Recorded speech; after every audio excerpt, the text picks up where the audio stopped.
cells when one experiences increases in strength and hypertrophy. So to round that out, and to go back to what I was saying there, what we're actually learning now is that nucleation thing. And by the way, this entire trajectory story is probably over the last 8 years. This is how fast we've changed our understanding of how muscle grows. The sarcoplasmic reticulum thing 5 years ago was bro science. Now it's pretty well established. The myonucleation thing was 8 to 10 years ago. It's changing every week. This paper we just submitted this week showed actually why we had generally thought a few years ago, and in fact, you can find me on podcasts and probably in some of my videos talking about this, and I'm going to tell you right now, those things are wrong. We've just had new things come out this last couple of years where that detraining effect we thought was a reason of, well, what happens is if you had the muscle before and you brought in these nuclei and they differentiated and turned into nuclei, and then the muscle got small again, you preserve those nuclei. And that's why when you go to train again, they were already around, so the muscle grows faster the second time than it did the first time. Well, now it looks like that's actually not the case. In fact, it's actually probably what's happening is it's a epigenetic change in the nuclei's ability to access the DNA needed to grow muscle. It's effectively, the analogy we used, it's the nuclei are remembering how to ride a bike. So it's quite funny that you said that because it's not really necessarily that they're being preserved over time. They have learned the sequence it takes to grow the protein there, and it happens faster the second time. And we've also learned that there are specific nuclei. We've known this for actually a while. We found this in our lab. We didn't discover it. We saw this in some of our hybrids. But there are different shapes, the nuclei. Some are more oval, some are more elongated, and the shape determines a lot of the function. Some of them are hanging out more towards the periphery, and some of them are hanging out right around the nucleus. Well, it looks like there's actually probably different types of nuclei. A lot of them that are specific to the mitochondria. In fact, you can see on some of the imaging we have, they're just packed around the mitochondria. And there are some that are probably specific to injury repair. And so this is probably explaining a lot of the individual variation. I mean, I know you've said previously, you're very slow at recovering. There's a lot of things that go into that, and I would love to walk through sort of all the buckets, maybe later, into recovery. But one of the inherent genetic variations could be simply that you maybe have more or less of the nuclei responsible for tissue repair. That's something that's been happening in the last handful of months that's been coming out. We'll see if that holds up as true or not. So as we're learning more and more almost every day about muscle physiology, what's super fun and interesting, and I think the most exciting, what to do in terms of how to train and how to eat and how to do everything else to get these adaptations has been pretty well established for a long, long, long time.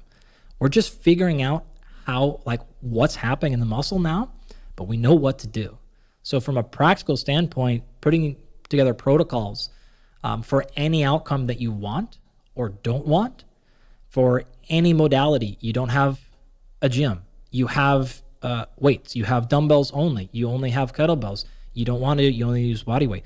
You only have 3 days a week. You have 7 days a week. You want to maximize muscle growth. You want to get a little bit stronger. Any of these variables you want to throw at me, we have a large evidence base for exactly how to get those adaptations and not others. So while we have a lot to learn about the mechanisms and the physiology, we have pretty good legs to stand on in terms of what to do to get whatever adaptations you want. So what are the essential components of an effective strength and hypertrophy protocol?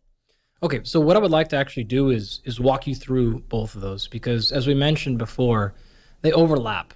But the training needs to be differentiated so that you can optimize either strength, hypertrophy, or if you actually want, you can get a combination of both. This allows you to then get the adaptation you want, avoid ones you don't want, and then get it even a combination if that's the preference. So a lot of people will talk about, I want to get a little stronger, I want to add some muscle.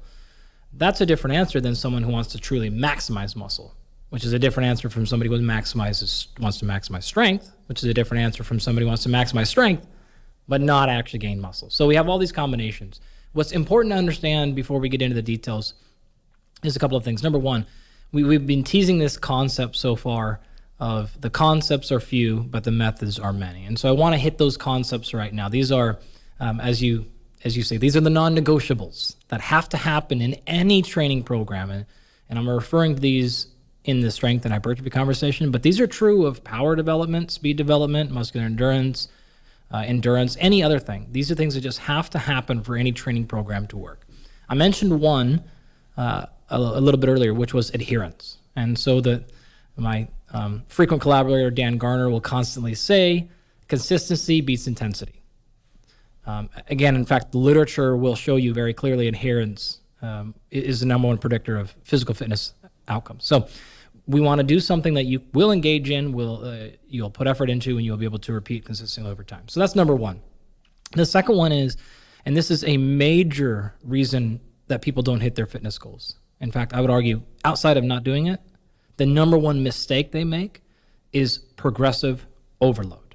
So I'm going to walk you through exactly how much you should be increasing your sets and reps and weight, et cetera, per week, per month, later. But that's the biggest thing. You have got to have some sort of overload. The body works as an adaptation mechanism, right? So in fact, we talked previously about the Harvard Fatigue Lab. And one of the things actually people don't realize is the concept of homeostasis comes from research at the Harvard Fatigue Lab. It was work that they did on an endurance runner, I forget his name, and they sort of realized that after a long period of time working out, this is an acute exercise bout, the body actually comes back to some stable place, despite the fact he was continuing to work. And that's exactly what bore the phrase steady state. And that actually then they launched off and said, wow, there's this state that the body wants to be in, and we'll call this homeostasis. So those all concepts came out of exercise physiology, which is really, really cool, right? We don't get a lot of love a lot of times scientifically, but that's a good one that we took. So why that all matters is we have got to achieve some sort of overload without going excess. So we'll cover that later, exactly what to do, and we'll potentially get into overtraining and monitoring and things like that. But you have to have some sort of consistent, predictable overload. That's what's going to cause adaptation to continue to cause stress. If you don't do that, you can still do things like burn calories. You can still get some of the other benefits of exercise, like improved mood, cognitive function, et cetera, flexibility increases. All of those can happen without a progressive overload. But if you want to see these gains in strength and hypertrophy, you really need to progressively overload. So that's concept number two.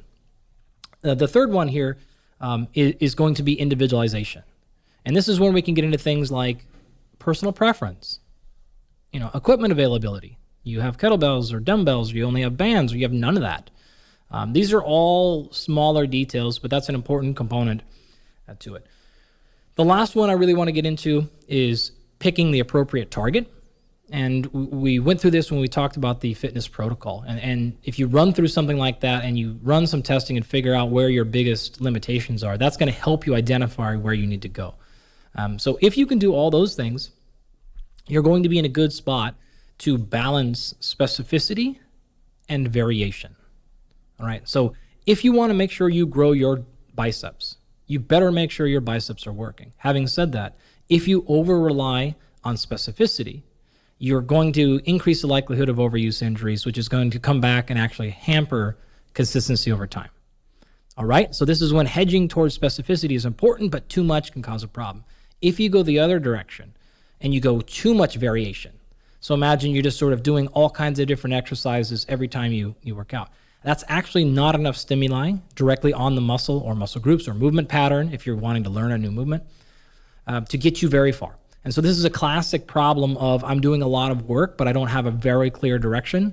I lack specificity. So I'm working, but I'm not seeing a lot of improvements. And this is like in the business world, et cetera. This is like doing a whole bunch of different things means you get nothing really done. So that's the game we're going to play here, right? How do we overload this stuff? How do we make sure we're balancing specificity and variation? How do we make sure I want to do this? And then how do I individualize it for my needs and circumstances and movement restrictions and of time availability and my calendar and desires and all these things. So those are the concepts we absolutely have to hit. The methods that we choose run across a handful of variables, and we call these things modifiable variables because as you modify them or you make different choices within these variables, you get different outcomes or adaptations. This is exactly what determines the 9 adaptations that we've been talking about. So the way that I like to say this is exercises do not determine adaptation. So you can't simply go, I want to get stronger, therefore I'm going to choose these exercises. That's not how it works. What determines adaptation is the execution of the exercises. So deadlift is my favorite example. A deadlift is a common example that people think of when they want to choose a lower body strength exercise. But a deadlift will not increase your strength unless you're executing it in the proper fashion. I'm not even talking about technique here. I'm talking about these modifiable variables.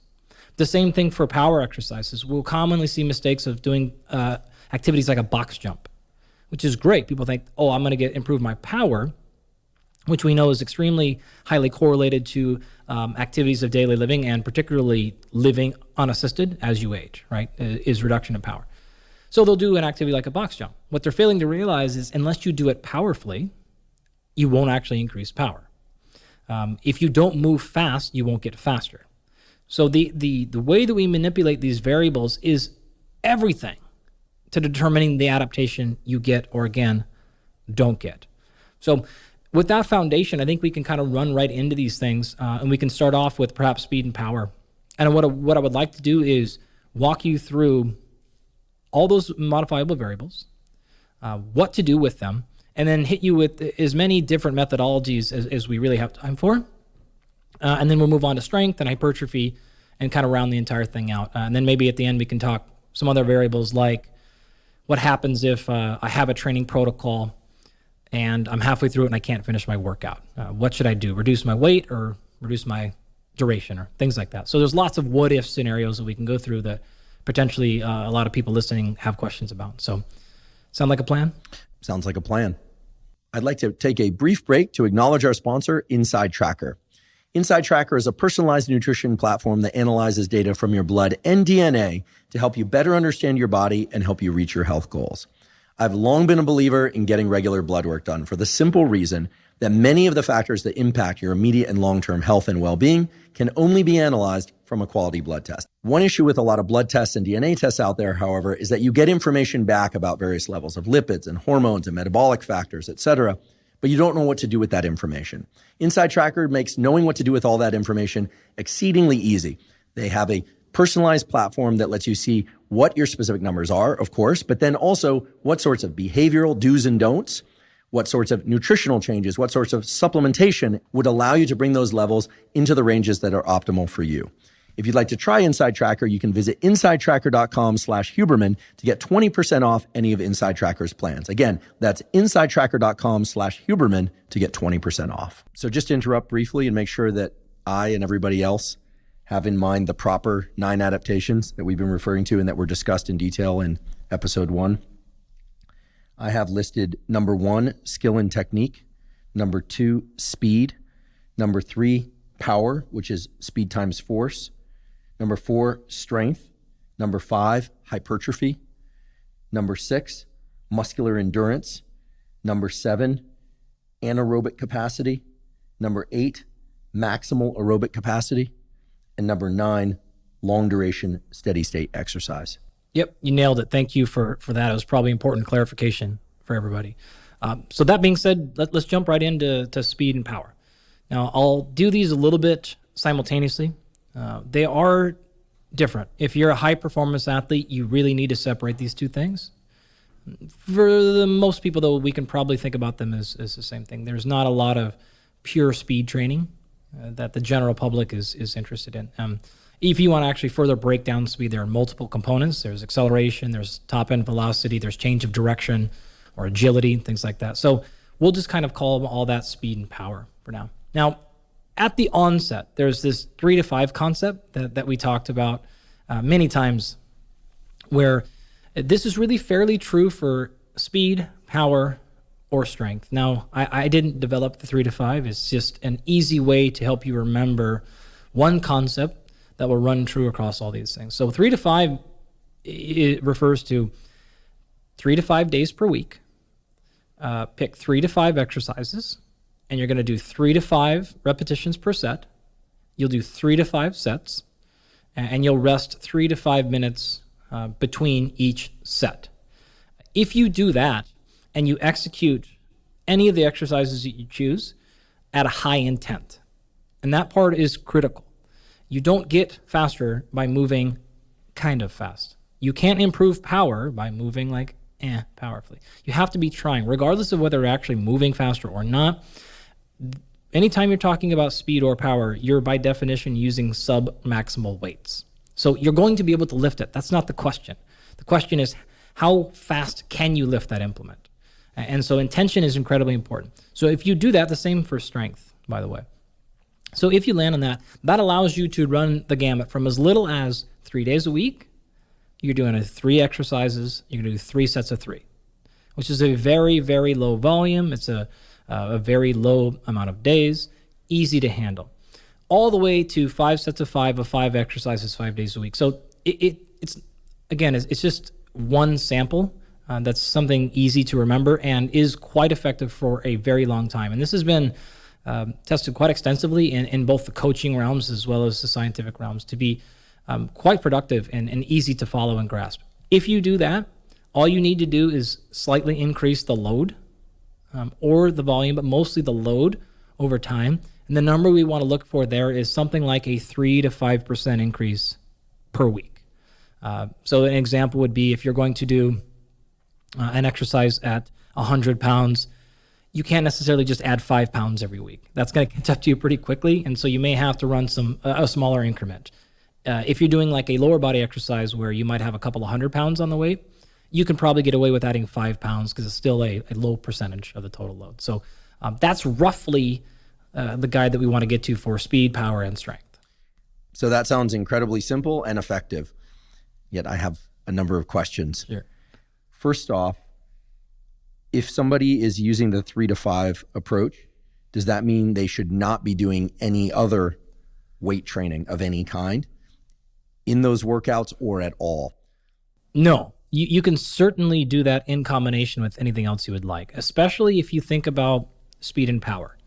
Those are very non-fatiguing. And so if you can imagine you're going to go to the beach and you're going to take a 10-pound to 20-pound medicine ball with you. And you're going to do 4 different exercises where you're throwing the medicine ball as high as you can in the air 4 times in a row, taking a break, and you do 2 or 3 sets of that. You do maybe 3 or 4 different types of throws. That's very good for improving power, extremely good, but it's not very fatiguing. So you could certainly finish that workout in 20 minutes and then run on and then do any number of other things. So you could do some high intensity anaerobic capacity work. You could do steady state stuff. You could even do hypertrophy on top of that. So there's 2 major categories of what we call periodization. There's many of them, but the 2 that have the most scientific literature are what's called linear periodization, and another is called undulating, or often daily undulating periodization. And I'm flagging these 2, again, despite the fact there are many more, because they represent 2 different concepts, what you actually just touched upon. So linear periodization is a hallmarked by basically saying we're going to train one adaptation at a time.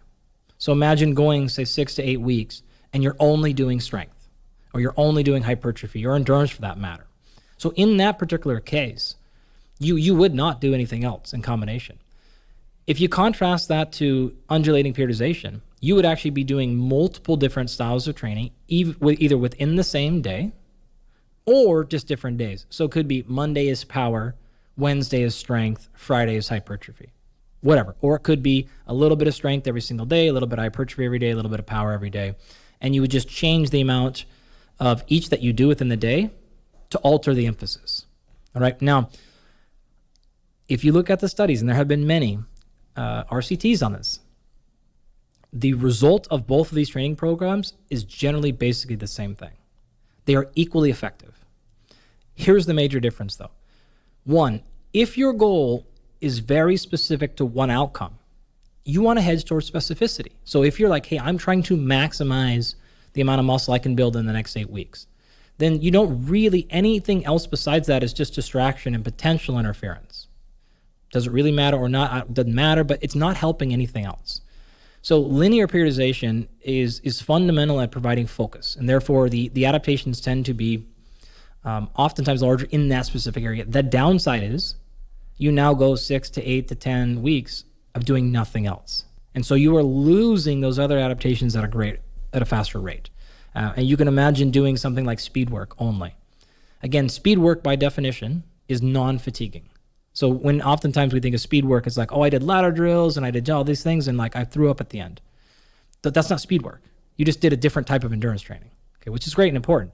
So true speed work is very high rest, very low fatigue, and actually truly trying to reach a new level of speed or velocity.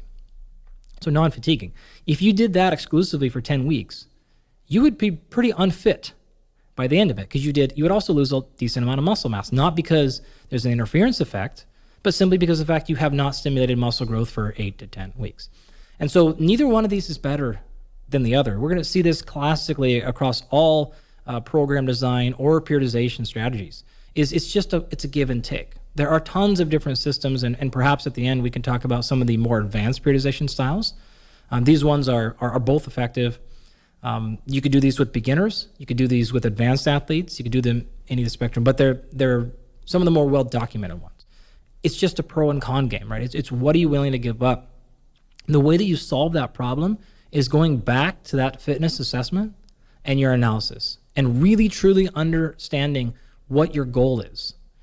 Is your goal to do a little bit of strength and a little bit of, okay, great, maybe undulated periodization is an approach.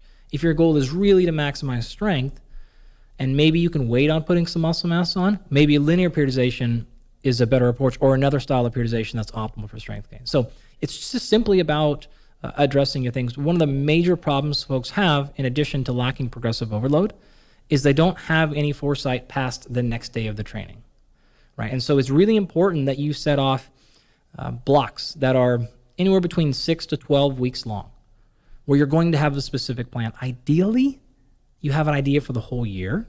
I actually have like a structure I could walk you through for that. But even if you don't have that, really think about what you want the next 12 weeks and then maybe the next 12 weeks after that. And that's going to give you a lot of guidance about what to do and what to focus on. Terrific. What about warming up? I was taught that one should do higher repetition movements with lighter weights in order to warm up. And then one of the things that did make a big positive difference for me in terms of strength and hypertrophy training was to do a moderate repetition warm-up with a fairly light weight, but then to actually keep the number of warm-up repetitions fairly low and work progressively toward the first so-called work set. When you say 3 to 5, that's 3 to 5 work sets, correct? Yep. Are you also going to tell me 3 to 5 warm-ups? No. Are you also going to tell me it has to be done between 3 and 5 p.m.? So in terms of with 3 to 5 friends? In all seriousness, what does a good warm-up look like? Yeah. And I realize this will vary depending on how cool your training environment is, time of day, et cetera. But as a kind of umbrella for a good warm-up, okay, what should people do? You've already sort of jumped the gun with my answer. It is honestly very dependent upon the person. So some folks respond very well to a minimum warm-up. Others, I've had lots of actually professional fighters I've worked with, where I actually have a Major League Baseball player right now. He's one of the best pitchers in the game, probably the best. And the longer we warm up, the better his numbers get. We actually did a vertical jump test with him. He's going to kill me because he got so mad. I wanted to see how long it sort of took him to reach a peak vertical jump. And most times this takes people something like 5 to 10 sort of reps. And I said, take it up all the way to a maximum vertical jump. And then what I want you to do is continue to jumping until you have 3 consecutive jumps where you're down lower than 90%. And so what we were trying to look at is sort of when is he going to break? Because in baseball, he's going to throw like 100 pitches or so. And we're trying to figure out when is his peak velocity on his fastball going to drop and sort of base his conditioning on that. So it's a different style of conditioning. It's power endurance is really what it is.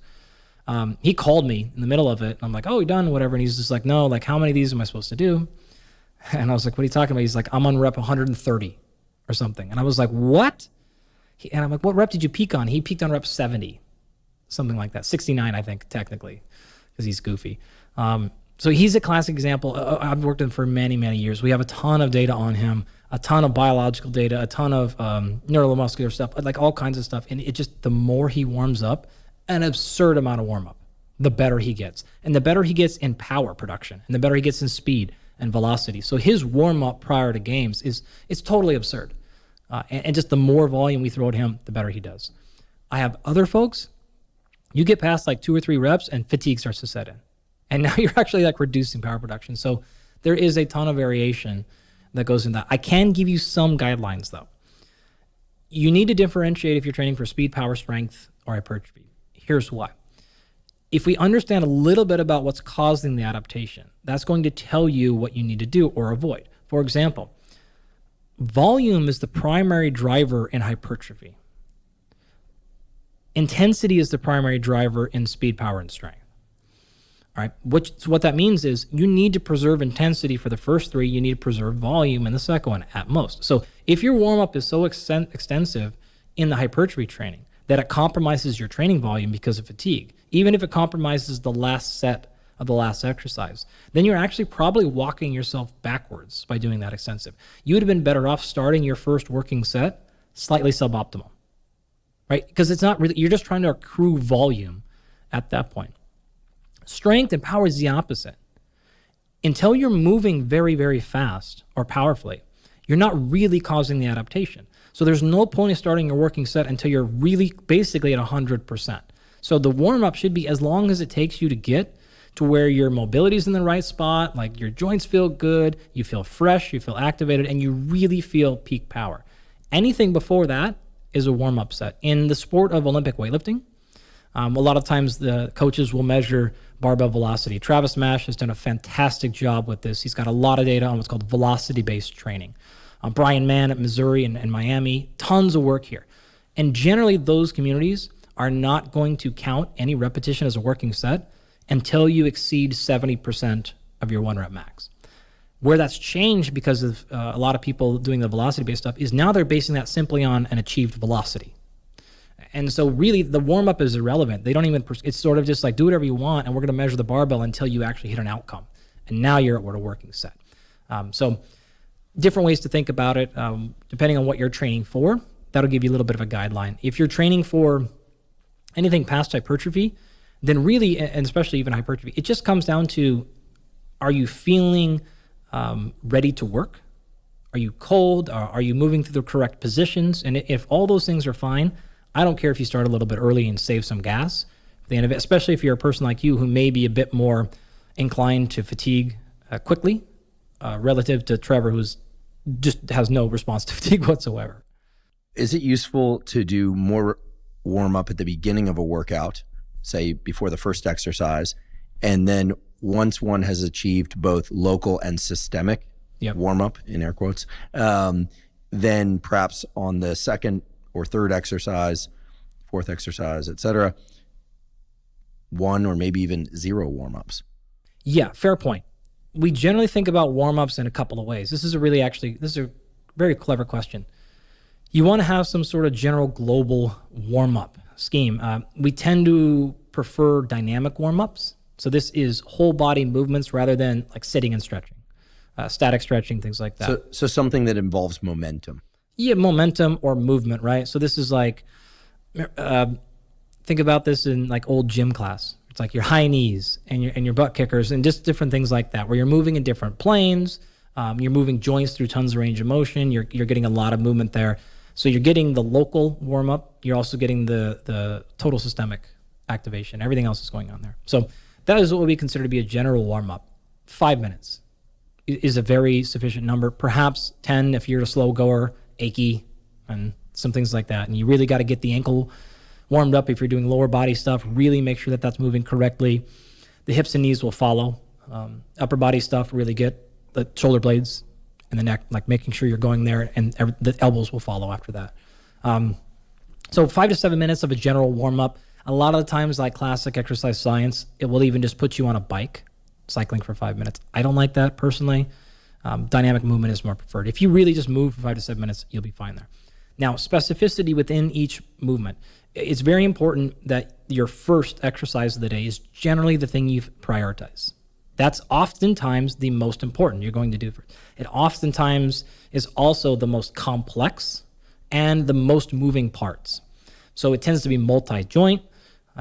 Therefore, you need to have movement, precision, and skill dialed, right? You don't typically start your workouts off with the forearm curl, right? Like you don't need a tremendous amount of warm-up to get going on that. You're going to start off with medicine ball throws or a snatch or some agility work. You need to have the whole system going because multiple joints are moving, position matters, technique, there's just a lot of skill requirement, etc. So the individualized workout or the specific workout for the specific movement, for that very first one, my general rule of thumb is like whatever it takes to move perfect in that first exercise. Past that, You don't necessarily need to do individualized warm-ups for your next movements unless it is a movement you're trying to learn or just even get a little bit better at. Like drop the load a little bit, work on some accruing some practice reps. Fantastic. Or it's another dissimilar complex movement. So let's say your first exercise was a front squat and you got loaded for that, and now you're going to move into a pull-up, but your mechanics aren't the best there, and so you really need to change and do some maybe more specific activation or warm-ups for that, or something else, or it's running or something totally different. So yeah, you don't need to re-warm up for every single exercise as you go. Generally, once you're good to go, the same muscles that you're going to use in the next exercise are warm, same joints, then you're good to go. You talked about intent within the movement. What about specific cadences for repetitions? Yeah. I was taught that one should lower the weight slowly, the so-called eccentric portion of the movement, and then to try and explode the weight through the concentric phase, and then also make sure that one is using full range of motion and perfect form, as it were. Now, of course, that is one tiny slice of the possible rep cadences and ways to approach resistance training, although I think it's a pretty good one. What are the general parameter sets that one needs to consider? You could imagine lifting, 4 seconds concentric, pause for 1, pause for 2, eccentric. I realize there's an infinite number of variations here. But is there a way to use repetition cadence, that is, as a way to work through weak points and to be strong in every position of the movement? Yeah, a lovely question. I think the way I would like to answer this is maybe going back just a touch to get directly to that. So I think if we walk through power, strength, and hypertrophy, and I hit you with the concepts that are specific to each one, that's going to lay out your answer, because the most true answer there is it depends on the goal. The answer for what is optimal for strength is diametrically opposed for potentially what's optimized for hypertrophy. The same exact thing can be said for momentum. So we've classically heard things like this. Don't bounce at the bottom. You're cheating, right? So if you're doing a lat pull down or something, you don't bounce and rebound. You don't, you stop at the bottom, slow down. All these things are thought to be truisms of strength conditioning, but guess what? Those are all truisms assuming we're trying to grow muscle. And that actually goes back to our conversation in episode 1 about a lot of the things we think are just fundamental truths about strength training are just fundamental truths that came from the bodybuilding world. And they're not wrong, they're good ideas. But there are other adaptations one needs to get from strength training that are not just maximizing muscle growth. So what I will lay out to you is a case for which you should bounce, a case for when you should go fast, a case for when you should be under control. All of these things are different variables we can modify and get different adaptations for it. Is there a way that you could lay out for us optimal repetition cadences for strength specifically versus hypertrophy specifically, just to sort of bookend the conversation and then migrate toward the middle in terms of rep cadences that would satisfy the desire to have a bit of both? We can get pretty close. Yeah. So when you're talking about strength versus hypertrophy, remember, strength is movement. Hypertrophy is muscle size. That's the key to your answer here. So when you're trying to get stronger, what you're effectively trying to do is get better at producing a certain amount of force through a movement. Okay. Now, force is mass times acceleration.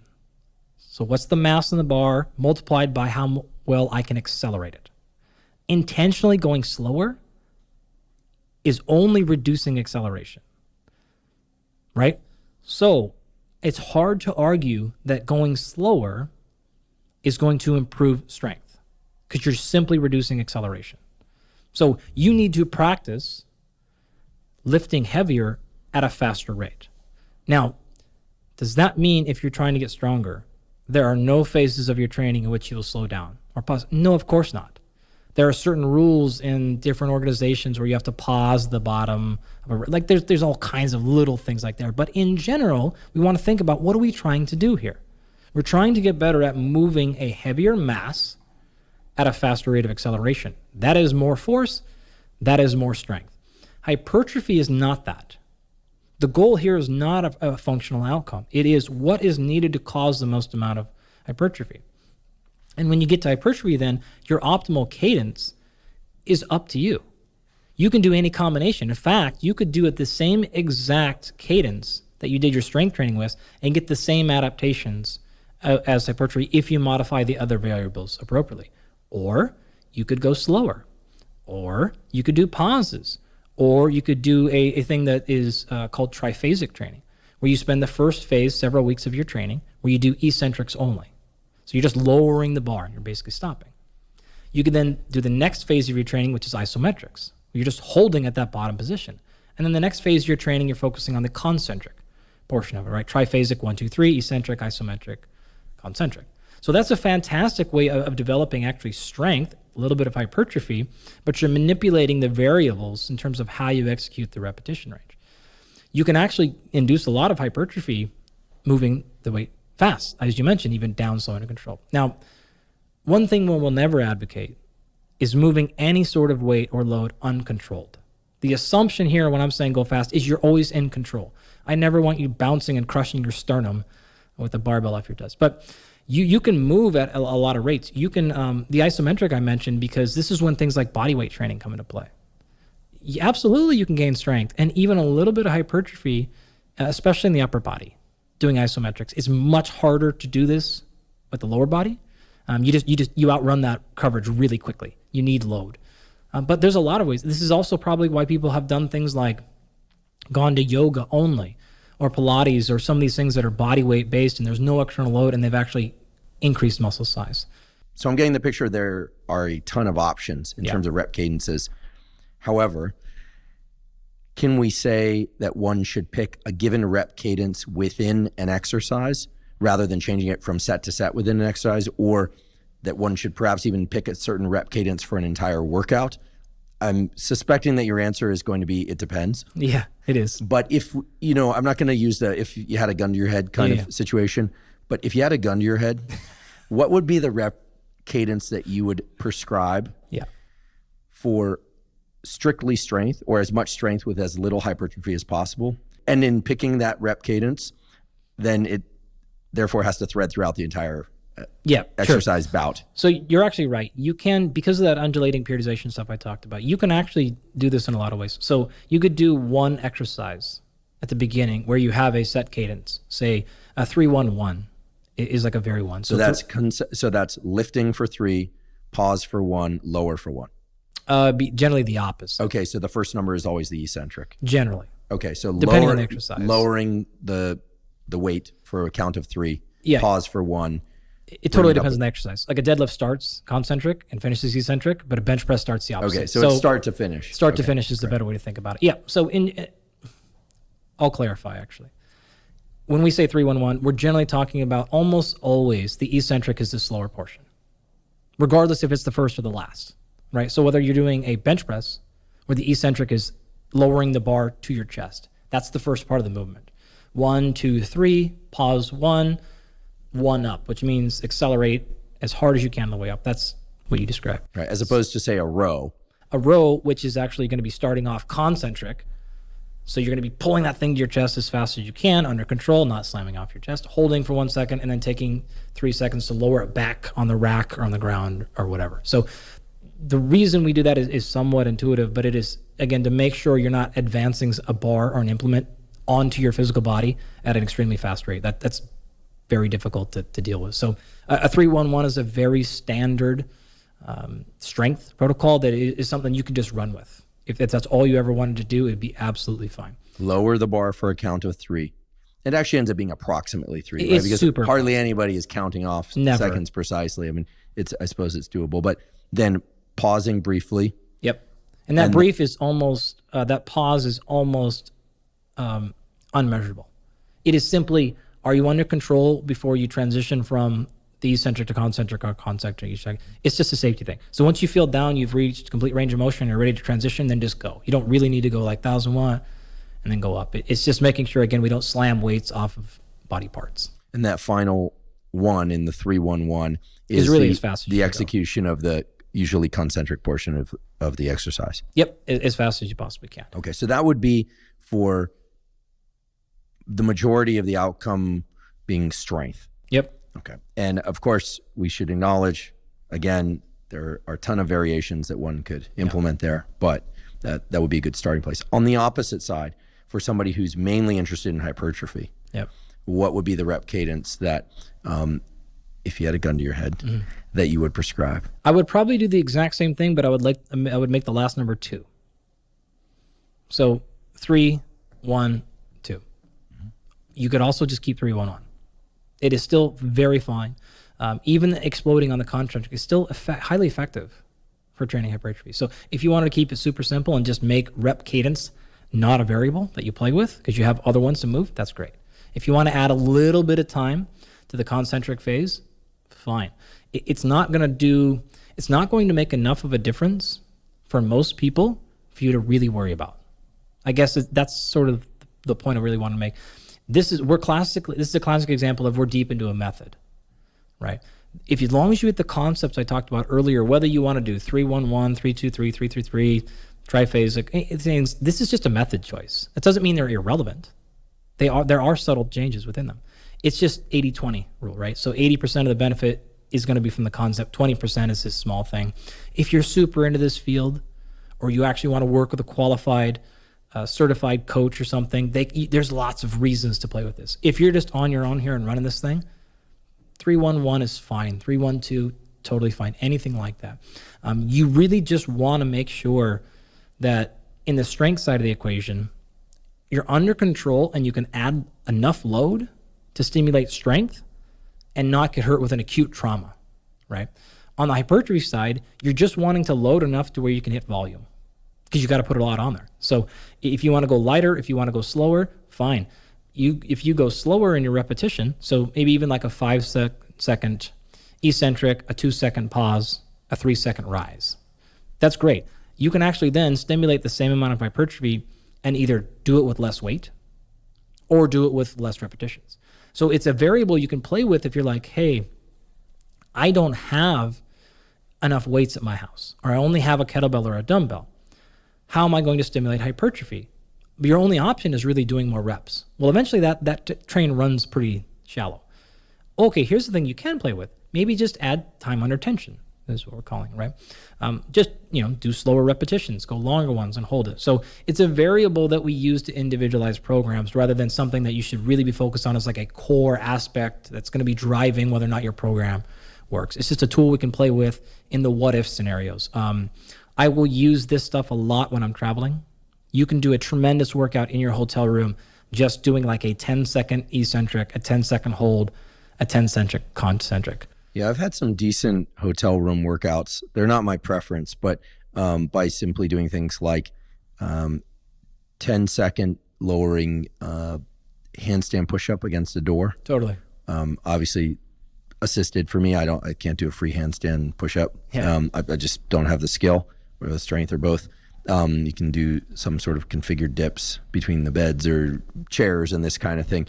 Yeah. Rear foot elevated split squats are great to do in hotels. Put your back foot up on a bed and get an amazing split squat workout done. Yeah, glute bridges, lots of stuff you can do there. Yeah, and with a jump rope, if you've ever heard someone jumping in the morning, it may or may not have been me. It could be any number of things, but I am known to skip rope in hotel rooms.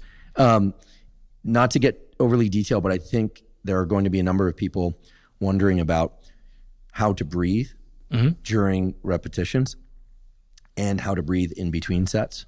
So I'd like to just briefly touch on this, and this is something that I know we're going to return to again when we have our discussion about recovery. Yeah.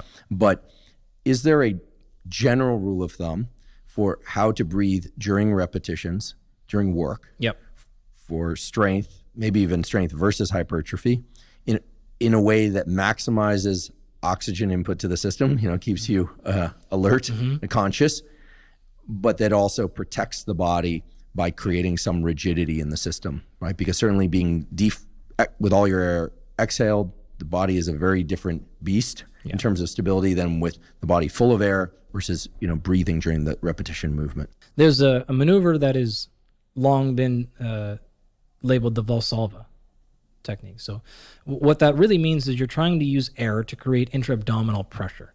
And what you're really trying to do is create a cylinder around your spine. The real issue you have to play here is regulation of blood pressure and spinal stability. Now, you should be able to breathe and brace. What I mean by that is you should be able to create total intra-abdominal pressure, regulate spine control while breathing. It's just very hard for a lot of people to do. It's a skill you should absolutely work on. You can do this, and you can go around like I do this trick in class, and students can come and like push any part of my entire abdomen. It's super tight, and I can talk. Now, it's going to be a little bit labored. You can hear a little bit of a difference, but you should be able to do that. If you have to like hunch down and you can't even muster a breath, and it takes that to create pressure, you're not actually, you don't really understand the abdominal control necessary to create that stability. So step number one is that's the goal. Now with the blood pressure thing, we have to be careful because a standard blood pressure, ideally, if we sat around right now, it's probably something like 120/80, systolic versus diastolic. That's a normal number, right? High blood pressure is something over that. Well, with an acute bout of exercise, you can see that number reach as high as like 450/350, which effectively means you have total blood occlusion, right? Your blood pressure is so high, blood is not moving anywhere. And so in the middle of a very heavy set, especially complex movements, especially when they're loaded on your body, this could be an overhead press or squat variations, anything like that. Blood pressure is going to be a problem. And the reason why that matters is that's what's going to make you pass out. It's not the fact that you ran out of oxygen in 3 seconds. It's the fact that blood pressure got so high, you blacked out. And so we're going to have to play this game of releasing a little bit of the pressure so we can actually get blood to move a little bit, making sure that we don't lose spinal stability so we can finish our workout. That's really the question you asked, right? How do I play this game of, oh, I have several hundred pounds on my back or my chest, and I don't want to exhale, right? So that I don't lose spinal stability, but at the same time, I don't want to pass out, right? Which is a problem. So kind of a couple of rules of thumb. If you're going to be doing something in which you can complete the entire exercise without a breath, and it is of a maximal or close to load, that's probably your best strategy. So in that particular case, you'll see a lot of breathing techniques where you're going to take a very large inhale. Ideally, this is done through the abdomen, not the shoulders. So we shouldn't see clavicles rising during this thing. You'll see a common mistake of the bars on their back, and you see people do this like big inhale thing, and all they do is elevate their clavicles. That's not necessarily going to increase pressure through the abdomen, which is what you're looking for. So you want to be thinking about belly moving out in all 4 areas, in front of you, to your left and right, and to your back. That's that quadrant sort of idea of stabilizing your spine. You can do that independent of your clavicles moving. Like your shoulders don't need to rise for that. You don't really need the oxygen for metabolic purposes. You're just using the air for a brace. That's really all you're after. So you're trying to visualize your torso as more or less a cylinder. Yep. And you're trying to fill it with air. The logic being that if I were to push down onto a full unopened can of soda, yep, water, for all you sugar phobes out there, soda water, and then push as hard as I could, it's going to be hard for me to crush that can. But if the can were empty, or if it were a little bit kinked in the middle, correct, then I could likely crush that can. Yeah, what you're really doing is you have your spinal erectors in the back, right? And then a whole series of abdominal exercises. And you actually have some neural control, somatic control of contracting those. But you don't have muscles on the inside that you can do. So you're basically bringing in air and saying, I'll use air to push from the inside out, and I'll use muscles to push from the outside in to create this brace. And I don't want over compression with the muscles. This is like if you see people that have just enormous spinal erectors, sometimes that's an indicator of actually a poor breathing or bracing strategy, because they're using spinal erectors to create all their compression and not actually using the inside enough. That's not always the case, but sort of like a thing to think about. So over compression through the spinal erectors is not necessarily ideal. If you want it, the best scenario is a little bit of a brace of both. So we use some air to push this side, we use some musculature to press that way, and then that spine is just nicely held in position. Again, not in a position where I've locked down my diaphragm and I can't get any air out. I should be able to get that braced pattern and then be able to speak. In fact, like I'm doing it right now, and you'll see like a little bit of if you're really paying attention to my voice, you can hear a little bit of a subtle difference, but I should be able to do this for quite a long time, right? Like I could take a maximum rep right here in this position, whether I'm overhead pressing, doing some sort of row, like anything, and feel very braced in the entire quadrant. This is very helpful. I'm going to work on it, but can we say that an effective way to start off in terms of breathing during repetitions would be to take a gulp of air during the lowering phase, the eccentric phase, and then to exhale during the concentric exertion phase? I ask that because that's what I've been doing for a while, and it makes me feel safe. I don't know if I am, and it allows me to exhale as I exert the hardest portion of the exercise. Yep. And perhaps I also borrowed that from martial arts, where one tends most often is trained to exhale on the strike. Yep. If you're going to be doing, again, the number of repetitions can be completed without a breath, a lot of the times you're better off saving that exhalation until you complete. Wow, but you don't have to. But for a reasonably heavy set of hack squats or even leg extensions, and given that I already can't leg extension my body weight, maybe this is why. Maybe this is why. The idea of holding my breath for an entire compound set. So again, I'm clarifying. Brings to mind, like, where's my insurance card? Who's going to drive me to the hospital? This kind of thing. In all seriousness, what if I want to breathe during the set? Yeah. So I'll clarify. I'm generally meaning if you're doing like a 1 rep max or something like that. Okay. Well, so then certainly I could hold my breath for a 1 repetition maximum. That, maybe like a double or something like that, depending on what you're doing, like maybe a triple. A bench press, you can probably do 3 and get away with it. A squat, it gets harder. Deadlift. So it kind of depends on the exercise.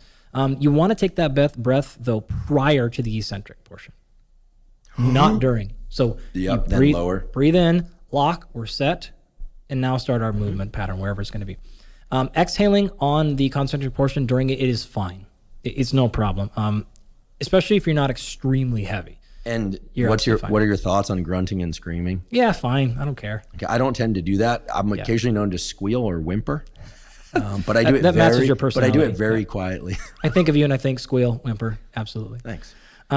If you're going to be doing multiple repetitions, what we actually do for the NFL Combine is we teach them a very specific exhale strategy. So there's one test that they do, which is they bench press 225 pounds for as many reps as possible. A lot of these people will get 25 to 40 repetitions. So we have a very specific breathing pattern. It would be something like, if we think that they're going to do around 25 reps, say that's like our goal, we might say, okay, do the first 10 without a breath, and then exhale, reset, and then do 5 breath, and then you might do 5 breath, 3 breath, 2 breath, and then 1 breath per rep until we can't get any more. So we'll have very specific strategies for them. So what I would say is think about how many you're going to complete, and then breathe according to that. And it tends to increase in frequency as the number gets closer to failure, because you're going to want that air a little bit. But you just want to make sure that when you're breathing back in, you're in a safe spot. So you don't want to be catching that like rebreath when the weight's on you. You want to be in a locked out position or away from you when you're standing. So it tends to be like at the end of the exercise, not in the middle of it, which is going to be a recipe for problems if you take your breath then. One of the reasons I'm so happy to have you here having this discussion is we can really get into the weeds, but also hit a number of questions that I hear a lot. Yep. How does one contend with the first attempt at a lift not working out? Is it too heavy?